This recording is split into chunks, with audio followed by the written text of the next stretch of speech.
បន្ទាប់ពីបាត់បង់បងឯកដ៏រឹងមាំទាំងពីរនៅទីក្រុងម៉ាកាព្យាការីមូហាម៉ាត់សល្លឡោះអាឡៃហ៊ីវ៉ាសាឡាំបានធ្វើដំណើរថ្មើរជើងយ៉ាងឆ្ងាយទៅកាន់ទីក្រុងតាអ៊ីហ្វដើម្បីស្វែងរកក្តីសង្ឃឹមថ្មីប៉ុន្តែអ្វីដែលលោកទទួលបានគឺការធ្វើបាបដ៏សាហាវព្រៃផ្សៃបំផុតព្យាការីមូហាម៉ាត់សល្លឡោះអាឡៃហ៊ីវ៉ាសាឡាំបានស្នាក់នៅតាអ៊ីហ្វរយៈពេល10ថ្ងៃដើម្បីបង្រៀននូវអំពីវិន័យអ៊ីស្លាមដល់មេដឹកនាំនៅទីនោះប៉ុន្តែពួកគេមិនត្រឹមតែមិនស្ដាប់នោះទេថែមទាំងដេញលោកចេញនិងញុះញង់ក្មេងៗក៏ដូចជាជនពាលឲ្យឈោតម្រង់ជួរគ្នាចាំគប់ដុំថ្មនិងជេរប្រមាថដល់លោកតាមផ្លូវ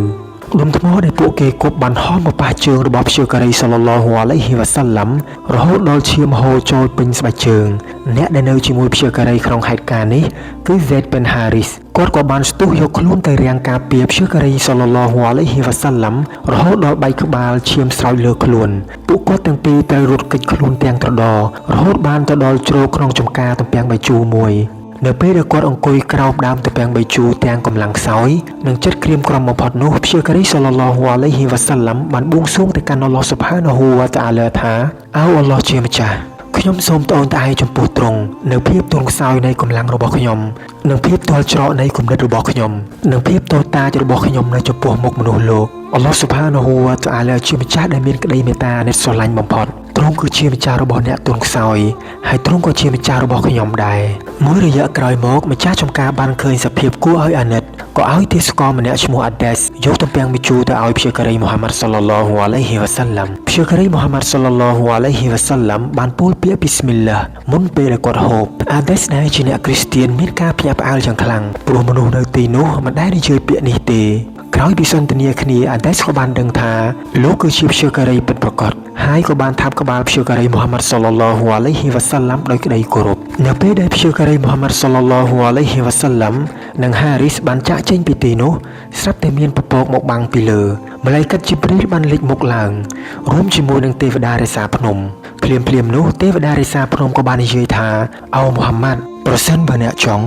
ខ្ញុំនឹងយកភ្នំដ៏ធំទាំងពីរមកសង្គ្រប់ក្រុងតាអ៊ីហ្វនេះឲ្យវិនាសភ្លាមប៉ុន្តែព្យាការីមូហាម៉ាត់សល្លឡោះអាឡៃហ៊ីវ៉ាសាឡាំដែលជាមនុស្សដែលមានក្តីមេត្តាបំផុតនោះបានឆ្លើយតបទាំងឈាមនៅជោគជើងថា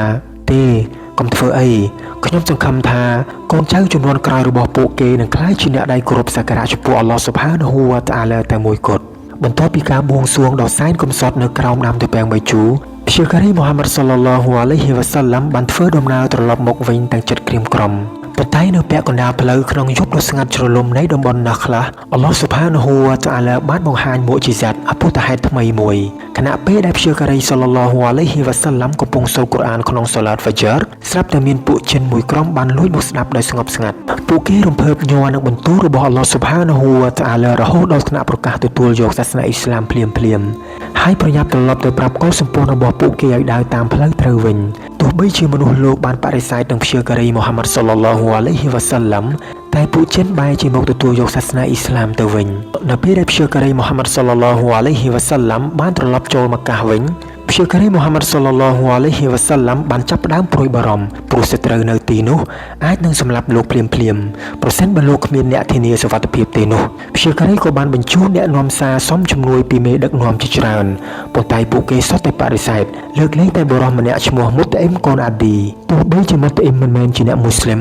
ប៉ុន្តែលោកមានទឹកចិត្តយុត្តិធម៌បំផុតលោកបានបញ្ជាឲ្យកូនប្រុសរបស់លោកទាំងអស់ស្លៀកពាក់អាវក្រោះកាន់ដាវរឿងខ្លួនរួចទៅឈរយាមនៅជ្រុងទាំង4នៃកាបាពេលនោះមុតអ៊ីមបានស្រែកប្រកាសក្តែងនៅចំពោះមុខកូរ៉ៃសថាអោប្រជាជនម៉ាកាអើយចូលដឹងចោះថាខ្ញុំគឺជាអ្នកដែលធានាសុវត្ថិភាពឲ្យមូហាម៉ាត់នរណាដែលហ៊ានប៉ះពាល់លោកគឺត្រូវតតាំងនឹងដាវរបស់ពួកយើងក្រោមការការពារដោយដាវដ៏មុតស្រួចរបស់មុតអ៊ីមនិងកូនរបស់លោកព្យាការីមូហាម៉ាត់សល្លឡោះអាឡៃហ៊ីវ៉ាសាឡាំក៏បានចូលទៅតវ៉ាហ្វនៅជុំវិញកាបានិងសូឡាត2រកាអតយ៉ាងស្ងប់ស្ងាត់រួចក៏វិលត្រឡប់ទៅផ្ទះវិញដោយសុវត្ថិភាព